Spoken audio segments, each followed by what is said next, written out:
On a winter evening, a county road driver in his 60s eased his truck onto the shoulder by the yellow guardrail. For 6 days, he had passed a lean, pale-tan mother dog curled against a post, telling himself not to stop. Tonight, an envelope of transfer papers lay by his truck keys, promising fewer miles and no more trips past here. But when she stepped out and blocked the gravel, staring at him and refusing to move, his hand froze on the keys, and he knew that if the dog was right, this choice could change everything. The evenings were supposed to be quiet now. The highway lay a few fields away, a low silver ribbon beyond the windbreak, its sound coming in as a soft, steady hush through Tom Grady's open kitchen window. He sat in his old chair with the lamp low, staring at the dented thermos on the table, listening to the rise and fall of engines in the distance and feeling, for reasons he couldn't quite name, as if something was still waiting for him out there. Most nights, the same thing happened around 11. A floorboard near the back door gave a single, familiar creak, like a step made by a careful weight. Tom would hold his breath, eyes on the shadowed hallway. A faint metallic tick followed, as if a small ring or buckle had tapped against wood inside the closet. By the time he pushed himself up to look, there was only his jacket, the broom, and the smell of cooled coffee. In the mudroom, one of his work boots had edged away from the wall again. He noticed it every morning. The left one angled slightly toward the back door, the laces splayed like someone had nudged it with intention. Above it, a faded nylon leash still hung from a nail, its handle worn smooth from another life. Tom reached for it once, feeling the texture in his palm, then let it fall back, telling himself he must have kicked the boot without noticing. Sometimes, sitting at the small table, he felt a brush of air pass his leg, the kind that usually came with movement. The curtains didn't sway, and the ceiling fan was still. A shape slid across the edge of the hallway light, low and soft, there and gone in a blink. Tom rubbed at his forearm where the chill had risen, muttering that he was just tired, that shadows did tricks when a man stayed up later than he should. A few nights he could have sworn he heard a faint scratching at the back threshold, just 3 or 4 quiet scrapes on the wood, followed by silence. When he opened the door, the yard was empty, moonlight silvering the frost on the steps. Only the old welcome mat carried a shallow impression, a small hollow as if something had curled there to wait before disappearing into the dark again. He found smudges on the lower half of his county truck's door one frosty morning, cloudy ovals exactly at the height of his knee. He wiped them with his glove and felt the faint, tacky resistance of dried breath. Kids. He decided, or maybe a neighbour's cat. Still, when he caught his reflection in the side mirror, there was a strange tug in his chest, a sense that someone had come looking when he wasn't around. At the diner, The regulars talked about weather and crops and the new strip of highway paint the county wanted next month. One man mentioned seeing something pacing the ditch before dawn. Something light-coloured keeping to the same stretch of shoulder. Tom's fork paused halfway to his mouth. He told himself it was nothing, just another critter wandering, but later, in the parking lot, he picked up an old harness from behind his seat, fingers tracing the stitched pattern, and set it back down with a care that felt too much like apology. That night, as the highway's whisper grew thin and the clock pushed past 11, the floorboard spoke again. The soft metallic tap, the sense of air moving toward the door. The prickle along his neck, it all lined up like marks on a watch face. Tom sat forward, heart beating a little too loud in the quiet kitchen. The house, he thought suddenly, felt less like a place that had retired and more like one still waiting for a call. Someone still on duty just beyond what he could see. Chapter 2. The Shape by the Yellow Guardrail. Monday brought a pale, cold dawn and a new assignment from the county garage. Tom was to check a stretch of state road farther out than his usual runs, watching for washouts and loose gravel along the shoulder. He steered the white truck through town and out past the fields, the sky opening wide around him. As he crested a low rise, a flash of colour caught his eye, a worn section of the yellow guardrail at the edge of the highway. Sun faded and chipped, standing like a bright marker against the brown grass. As he drew closer, something pale moved at the base of the yellow guardrail. He had only a second to register it. A narrow shape pressed tight to the post, then gone behind the metal as he passed. A chill ran along his arms. Probably nothing, he told himself. Maybe a blowing feed sack or a bit of wind-tossed trash. Still, his hand hovered over the brake a heartbeat longer than usual before he made himself keep speed with the rest of the traffic. The next morning, the same assignment took him along the same route. Frost lay in the ditch, tracing every weed and stalk in brittle white. The yellow guardrail came into view, its paint dull in the early light. This time he slowed just a fraction, enough to feel the truck's weight shift. There it was again, a pale, curled form tucked into the small wedge of shadow where the post met the ground. As he went by, he glimpsed darker shapes pressed close against it, a cluster of something still. His spine tightened in that old way he hadn't felt in years.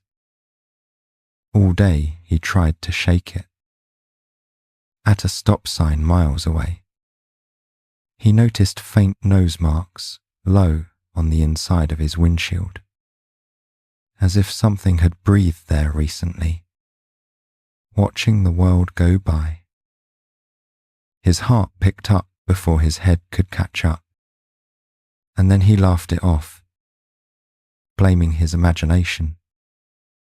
The cold, the stories the diner regulars liked to turn into legends. By lunch, he had almost convinced himself had invented the whole scene. On the third pass, the wind had picked up, dragging dry grass along the shoulder. The yellow guardrail showed itself like a familiar face now, a bright rectangle in the corner of his vision. The pale shape was standing this time, slim and motionless, facing the lane as cars whipped past.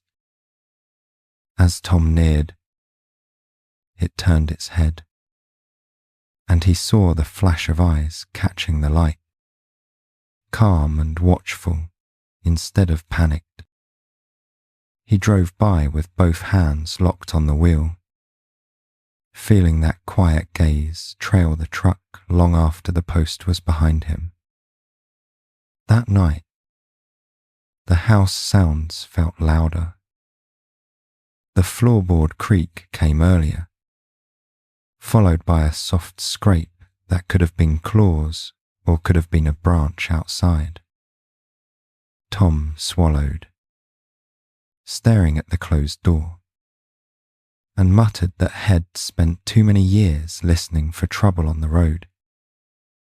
When the metallic tap sounded against the closet wall, he actually spoke aloud, telling the empty room to cut it out, that he was too old to be spooked by a settling house.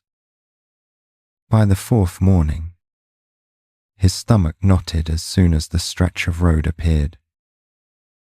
Traffic was heavier, pickups and sedans streaming past in both lanes.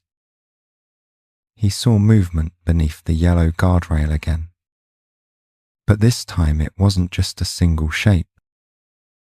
Smaller forms shifted close to the first, nudging, tumbling, then being pulled back against the base of the post.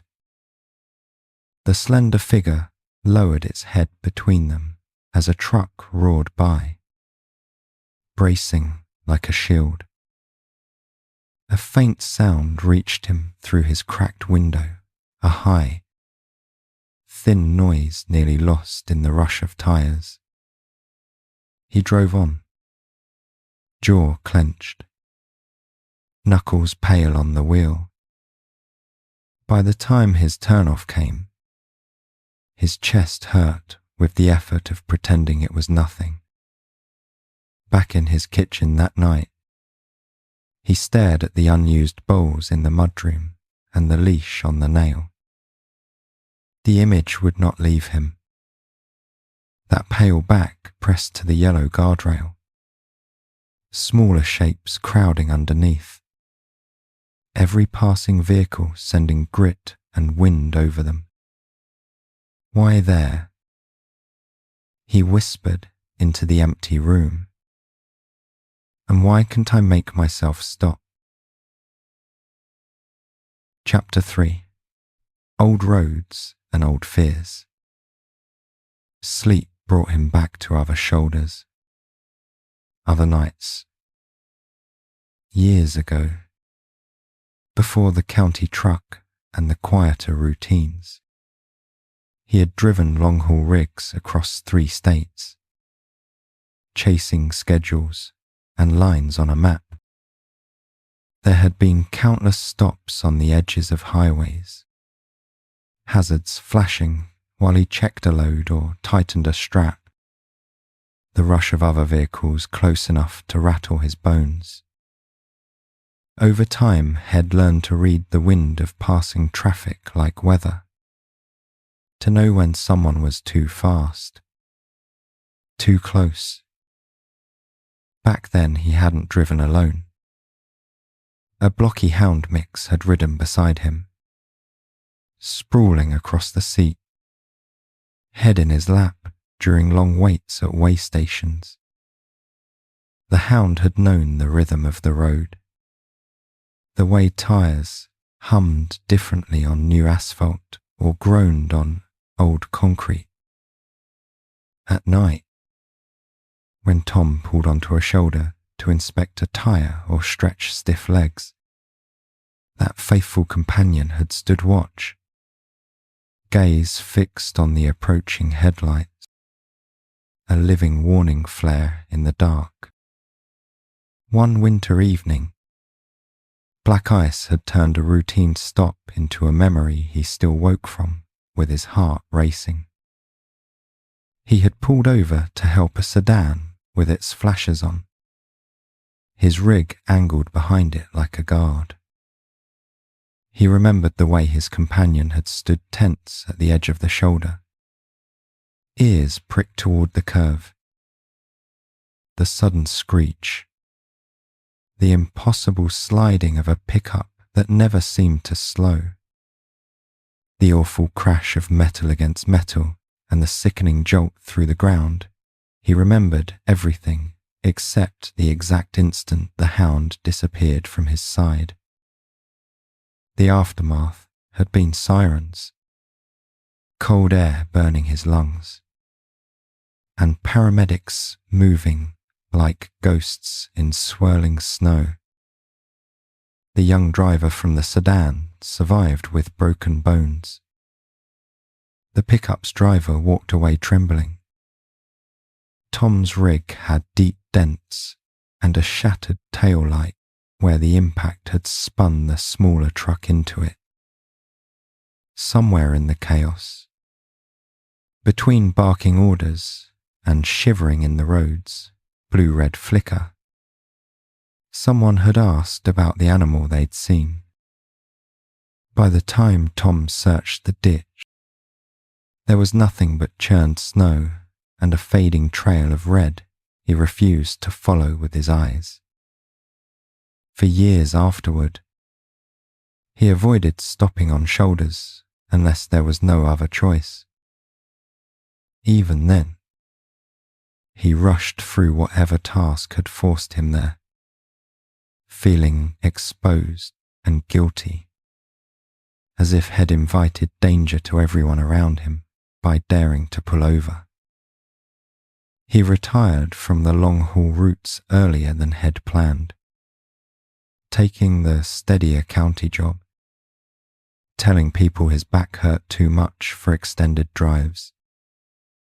The truth lived deeper, knotted around the knowledge that he had meant to protect others that night and had failed the one who trusted him most. When his wife was still alive, she had tried to ease the tightness in his chest with gentle words and small routines. Shed packed him sandwiches and tucked notes into his thermos, little reminders that the world still held kindness. After she passed from an illness that had nothing to do with roads or storms, the house had gone quiet in a different way. The harness and bowls stayed in the mudroom, relics from a chapter he wasn't brave enough to open again. Now, each time he passed the yellow guardrail and saw that pale figure holding its ground, something deep in him twisted. The posture was different from panic. It was the look of someone on watch, someone who had chosen a spot and was determined to hold it, no matter how many tons of metal screamed by. It stirred up every buried instinct he had once relied on. The sense that vulnerable lives and fast-moving vehicles were never meant to share the same narrow strip of gravel. He told himself there were services for situations like this. Animal control, shelters, rescue groups with bright vans and organized procedures. Men like him weren't required anymore. He was just another county worker with a checklist and a route. Yet at night, as the unfinished coffee cooled by his elbow, he heard the creak, the metallic tap, the faint scrape at the back door, and knew those were all echoes of a part of himself that had not retired, the part that still heard distress in the world, even when he tried not to. On the 6th day of his new assignment, He slowed more than he meant to as he approached the yellow guardrail. The pale shape was thinner now, ribs faint beneath its coat, flanks moving with a steady, tired rhythm. The smaller bodies pressed close, rooting and shifting beneath it. Gravel spit up from a passing truck peppered the metal rail, and the watcher flinched but did not move away. Tom's grip on the wheel turned painful. He drove past with his jaw set, vision blurring for a moment, and by the time he blinked the tears clear, the guardrail was in his mirrors and his chance, once again, was behind him. That evening, the impression on the welcome mat by his back door was deeper, the hollow clearly marked as if something had settled there for a long while before giving up and leaving. Tom stood over it, hand on the doorknob, feeling a weight in his chest that had nothing to do with age. Trust, he thought, was a fragile thing for creatures and for men. Once broken on a cold shoulder, it did not easily return. Yet some presence in his life, seen and unseen, seemed determined to stand watch by the road anyway. Chapter 4. The First Stop. The 7th morning of the route dawned warmer, the horizon smeared with thin clouds that promised rain by afternoon. Tom woke before his alarm, heart already ticking faster than the clock. The house went through its quiet routine, the creak by the back door, the soft metallic tap like it was marking time with him. In the mudroom, he found himself reaching for the old harness without thinking, fingers threading through aged buckles, before he set it gently on the passenger seat of the county truck. As he approached the familiar stretch of highway, traffic had eased for the moment, a lull between the rushes. The yellow guardrail gleamed dully under the clouded sky, its paint worn but still bright against the ditch grass. He could see the pale figure from farther back now, sitting rather than lying, head lifted toward the curve in the road. The smaller shapes clustered at its belly, a restless, hungry mass sheltered from the wind by that thin body and the metal shield. He flicked his blinker and let the truck slow, heart hammering loud enough to compete with the engine. Tires hissed on the pavement as other vehicles slid past, a few horns giving short, irritated bursts at his reduced speed. He eased onto the shoulder a safe distance down from the yellow guardrail. Hazards blinking amber into the grey morning. Even after had come to a full stop, his hands stayed on the wheel, knuckles white, an old terror roaring to life in his chest. The watcher had risen to its feet, standing between the small ones and the road, body tense but eyes steady. Tom cracked his window, and cool air laced with exhaust and damp earth washed in. A soft sound drifted to him thin, squeaking cries, the restless chorus of hungry young. For a long moment, no one moved. Then the figure turned its head toward his truck, gaze meeting his through the windshield with a calm that unnerved him more than fear would have. He reached blindly for his lunch pail, fumbling out half a sandwich wrapped in wax paper. Fingers shaking, he opened the door and stepped down onto the gravel, the hiss of passing cars skimming too close to his memory. He kept the truck between himself and the oncoming lane, using it as a shield the way Head learned long ago.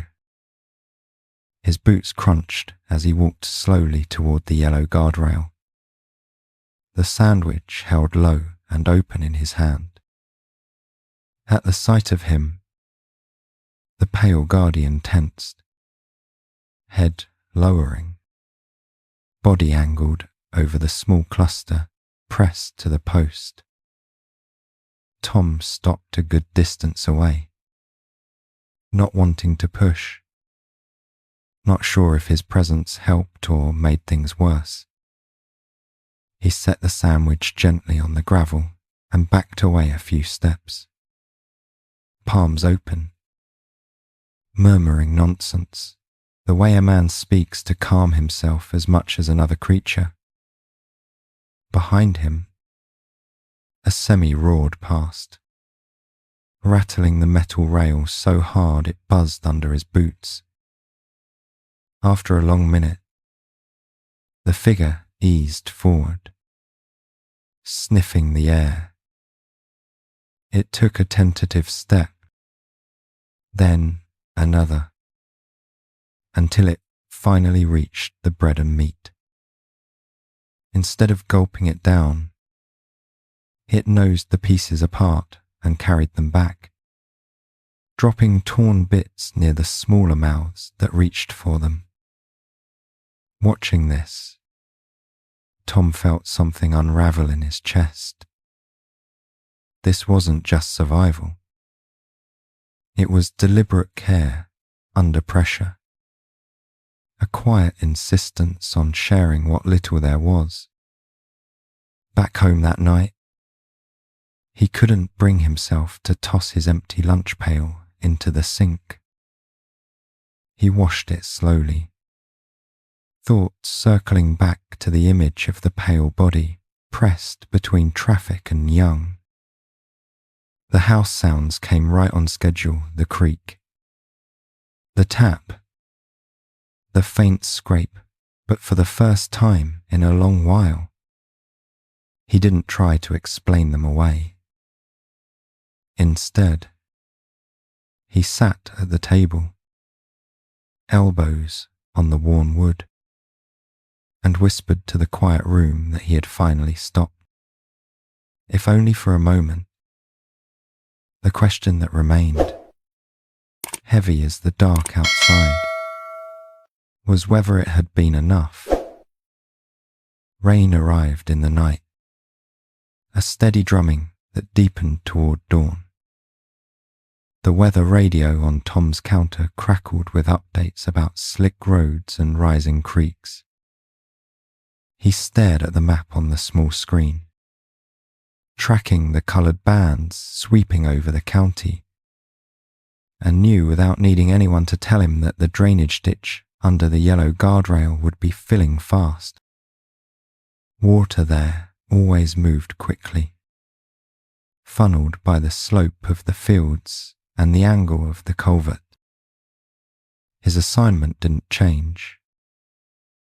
The county dispatcher simply added a caution to watch for washouts and downed limbs.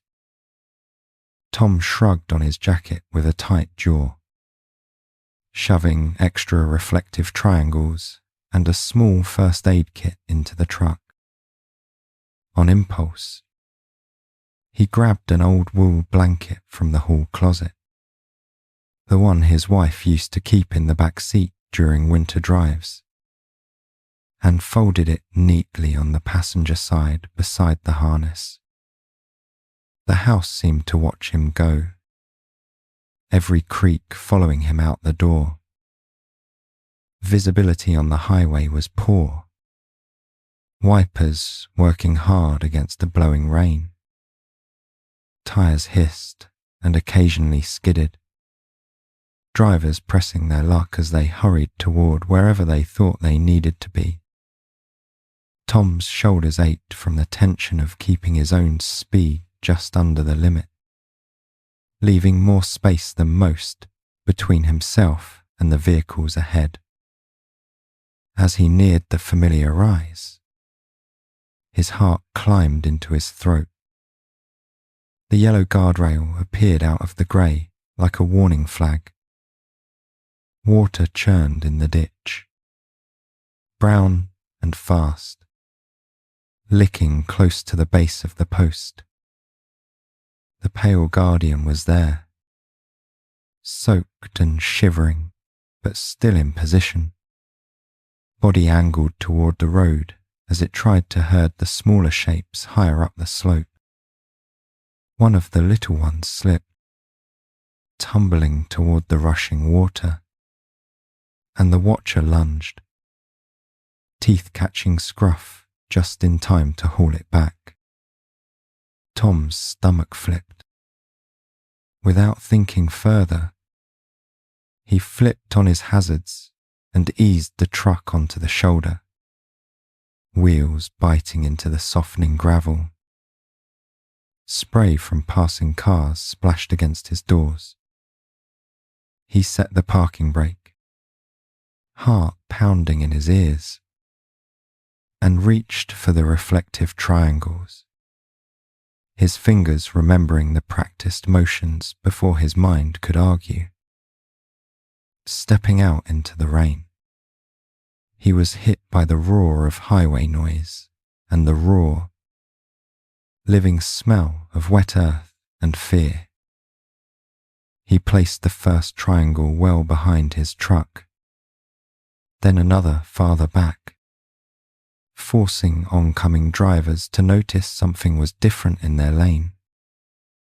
A few still rushed past with an angry honk, but most eased slightly, tires shifting away from the shoulder. The pale figure by the yellow guardrail watched him between efforts to corral the small bodies, eyes darting from his movements to the water that crept higher with every minute.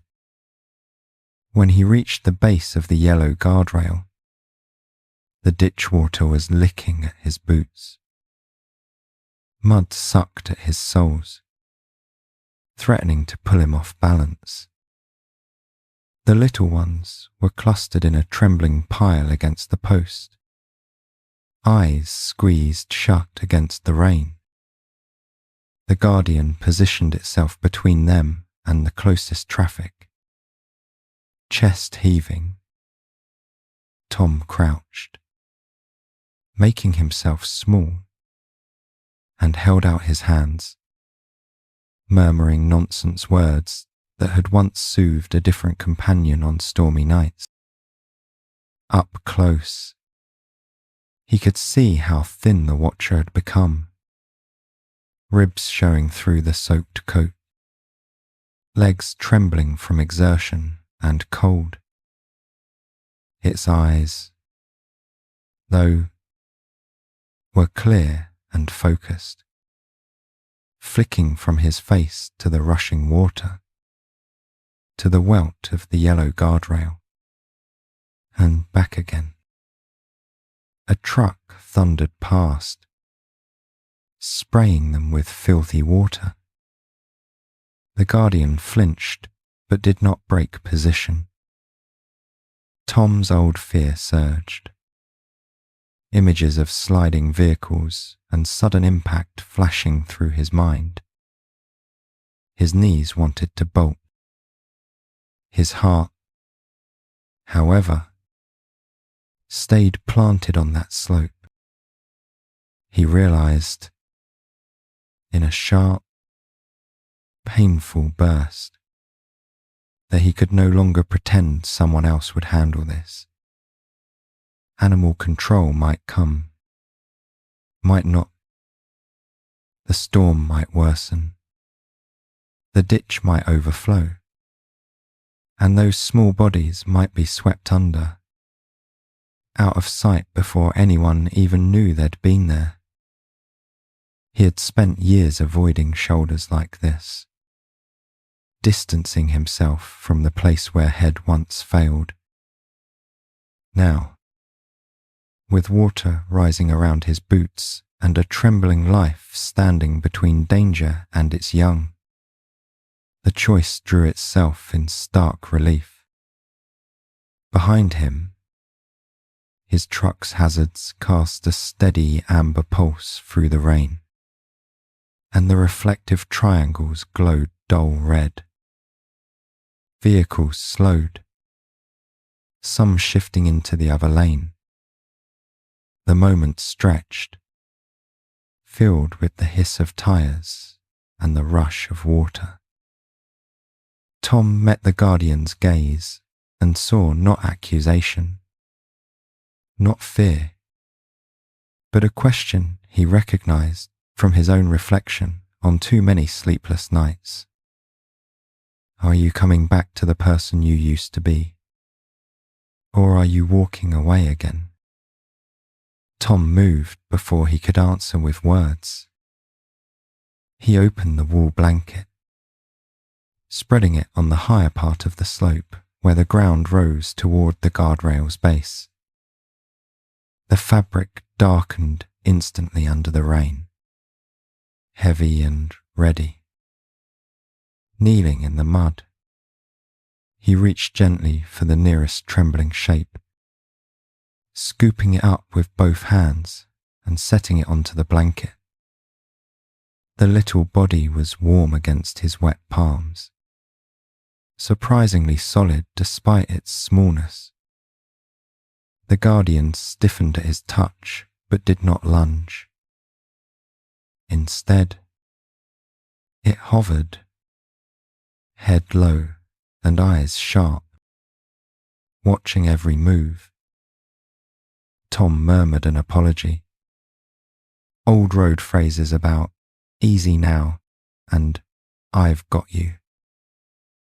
One by one he transferred the small ones, each squeaking protest before settling into the thick wool. When one tried to wriggle back toward the water's edge, the watcher stepped in, nose nudging it firmly back toward the blanket as if in agreement with Tom's plan. Another car raced by too fast, tires hydroplaning for a terrifying second before finding purchase. A sheet of dirty water slammed into the yellow guardrail and splashed over them. Tom flinched, instinct screaming to run for the safety of his truck. But his hands were full and the blanket cradled a pile of fragile lives. Instead, he shifted his body, putting himself between the road and the blanket, shoulder braced against the cold metal of the yellow guardrail. The contact grounded him in a way he hadn't expected. He needed to move them, and soon. The ditch was inches from spilling its banks. He scanned the area and spotted a narrow strip of higher ground beyond the guardrail, where the shoulder widened near a maintenance access. It wasn't perfect, but it was above the rising water and shielded somewhat from the spray. All right, he breathed, mostly to himself and the soaked figure beside him. We're going to do this together. He gathered the blanket's corners, forming a makeshift cradle. It was heavier than had anticipated, the weight of multiple small bodies combined with sodden wool. As he lifted, the Guardian pressed close, flanking him, its side against his leg, guiding rather than blocking. They moved as a strange, mismatched unit along the narrow strip of muddy ground. his boots slipping, its paws digging in for purchase. Each step felt like an act of defiance against the old memory that told him shoulders were where things were lost. At one point, his foot skidded, sliding toward the water. The blanket tipped, a chorus of frightened squeaks rising. In that instant, the Guardian surged to the opposite side, leaning its full weight into his calf, providing just enough counterbalance for him to catch himself against the yellow guardrail. His hand slammed into the metal, fingers scraping over something rough, a small, weather-worn sticker near the base, its ink nearly gone. He glimpsed a faint date, years old, and the outline of a name that tugged at a distant recollection of a news story about a young mechanic who'd crashed here one icy night. They reached the higher section, and Tom lowered the blanket onto the gravel, breath coming hard. The little ones burrowed into the folds, whining softly. The Guardian circled them, then sat at the edge of the wall, body between the blanket and the traffic. For a moment, in the wash of headlights and rain, Tom saw another night superimposed over this one. His old companion standing guard by a stranded car, eyes flashing in the dark. The familiar ache surged, but for the first time, it carried something other than guilt. He jogged back to the truck, retrieving an empty cardboard box and sliding it under the blanket for support. Carefully, he lifted the whole bundle in, creating a more secure cradle. The Guardian followed, paws soundless on the wet gravel, staying so close he could feel its breath through his soaked jeans. When he opened the passenger door, it hesitated, glancing between the highway and the small forms. Tom stepped aside, offering space, his voice low and steady as he invited it up. After a heartbeat that seemed to hold years, the watcher gathered itself and hopped into the cab, settling on the floor beside the seat, pressed tight against the box of wool and tiny bodies. Tom closed the door gently, the click of the latch muffled by the storm. Inside the truck, the world's roar softened to a lower, more manageable rumble.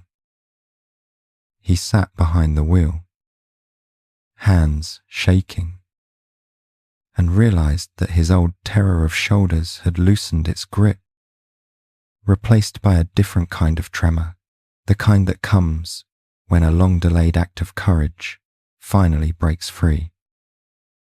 As he pulled back onto the highway, he glanced in the rearview mirror.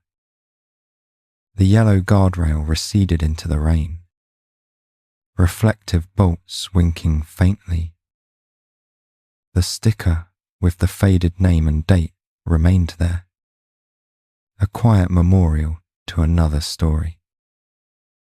He understood now that the watcher hadn't chosen that spot at random. It had held the line where someone else's journey had ended. By stopping, by sharing the burden of guard duty for a few hard minutes, he had honored more than just the lives in his truck. He had answered an old promise he hadn't known he was still carrying. Weeks blurred into a softer kind of busy. The storm passed, leaving behind swollen creaks and stories traded over coffee at the diner about hydroplaning scares and near misses. Tom's tale, when it came up, was told quietly, with more emphasis on the small lives under the blanket than on anything Head done. Folks nodded, some shaking their heads at the idea of anyone leaving a nursing mother on a highway. A few offered names of people looking to adopt when the little ones were ready. The county vet examined the roadside family in a warm, well-lit office that smelled of antiseptic and biscuits. The guardian, now named Daisy at the receptionist's suggestion, tolerated the poking and prodding with wary dignity, always keeping one eye on the exam table where the youngsters squirmed. Tom stood close, a steady presence at her side, fingers brushing her damp fur when a thermometer or needle caused her to flinch. Hearing the vet pronounce them underweight but otherwise sound, he felt a swell of relief he hadn't known he was holding. Over the next months, the blanket from the storm took up permanent residence on his living room floor. The small bodies grew into sturdy, wobbling pups that tumbled over each other and over his boots, turning the quiet house into a place of constant movement. Daisy watched them with a mix of patience and firm correction, occasionally lifting her head to glance at Tom as if checking that he really saw, the life now filling the rooms that had once echoed with silence. Neighbours and co-workers stopped by, drawn by the news of the highway rescue. One pup left in the arms of a retired schoolteacher. Another went home with a mechanic whose shop sat near the diner. And a third joined a family from the edge of town who had lost their own companion years before. Each departure tugged at Tom's heart, but he saw the way Daisy's shoulders relaxed as her brood thinned to a more manageable handful. One pup stayed, a sandy-furred little echo of her mother, who followed Tom so faithfully that Mile became her unofficial name, after the marker near the yellow guardrail where they'd first shared a storm. Daily life settled into new patterns. Morning coffee moved from the silent kitchen to the small backyard as Daisy and Miles snuffled through the frost or summer grass. The house sounds changed. The creak by the back door now came with the soft pad of paws and the faint clink of a collar tag. The metallic tap in the closet was just a leash brushed by an eager nose when the hour for a walk approached. The presence that had once felt ghostly now belonged to flesh and breath and warm weight pressed against his leg. Sometimes, on his county routes, Tom took the longer way home. Daisy rode in the passenger seat, head out the window, ears lifted in the wind, while Miles sprawled across the bench between them.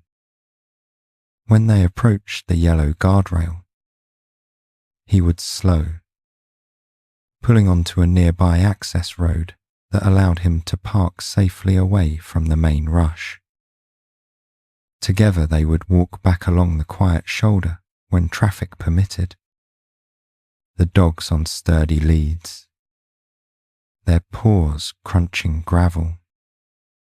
Standing there, Head rest his hand on the familiar metal, fingers finding the weathered spot where the old sticker had been before the road crew replaced that section. Someone had painted a tiny yellow flower at the base now, almost invisible unless you were looking for it.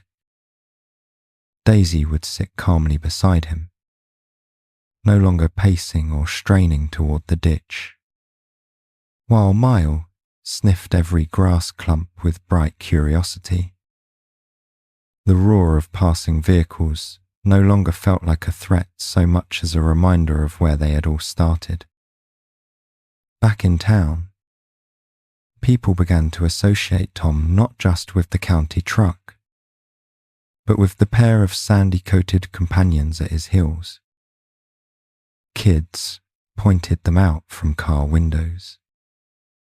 Older folks at the diner saved scraps of bacon for Daisy, who accepted them politely, and for Mile, who bounced with irrepressible joy.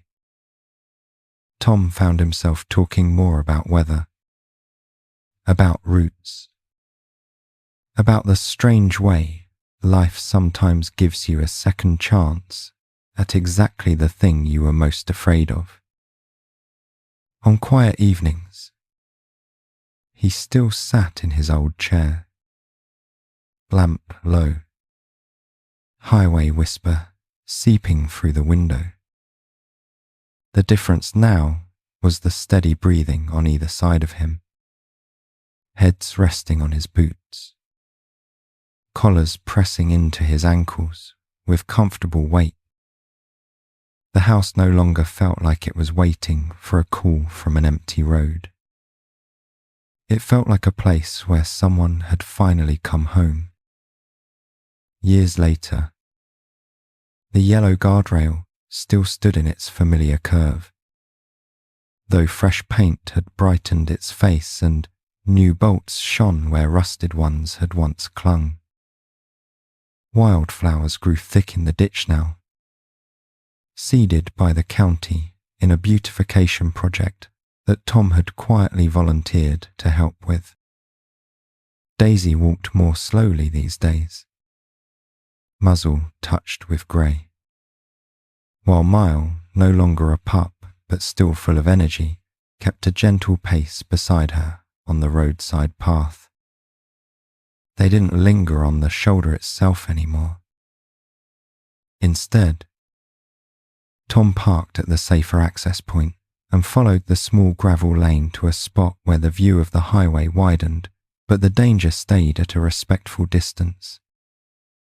From there, he could see the yellow guardrail curve away like a bent arm, holding back the steep drop. Sometimes he touched the old wool blanket folded in the truck bed, its edges frayed from years of use, and remembered the weight it had carried in a storm.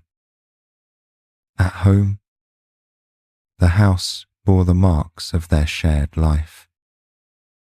Scratches on the back door from eager paws, a permanent indentation on the rug where Daisy liked to lie, a row of polished food bowls by the mudroom wall, on a small shelf near the kitchen window, beside his wife's framed photograph and the keychain from his long-haul days, sat a single, sun-faded bolt from the original yellow guardrail.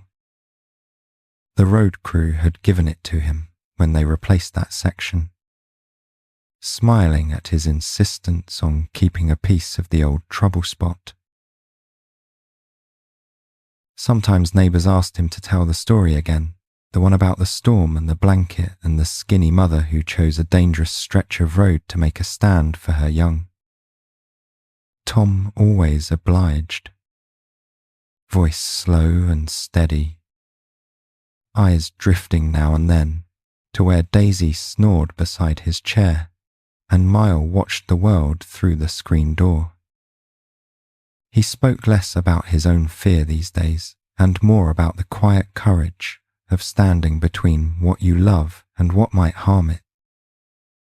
On summer evenings, when the air turned golden and the highway's hum softened with the cooling day, Tom would sit on the porch steps with Daisy leaning against his knee and miles stretched out across the boards.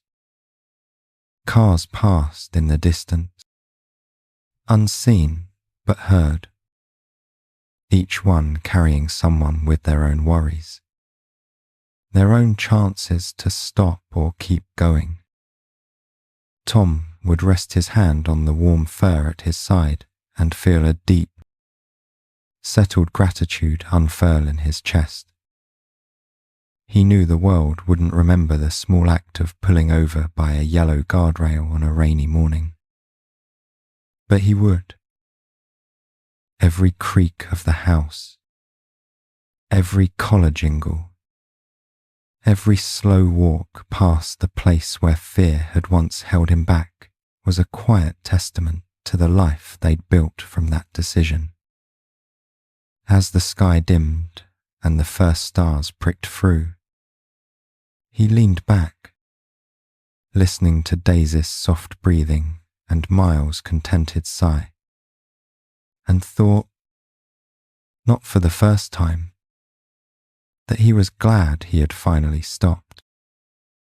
The road could rush on without him. Here, on this porch, with these companions, he had found where he was meant to be.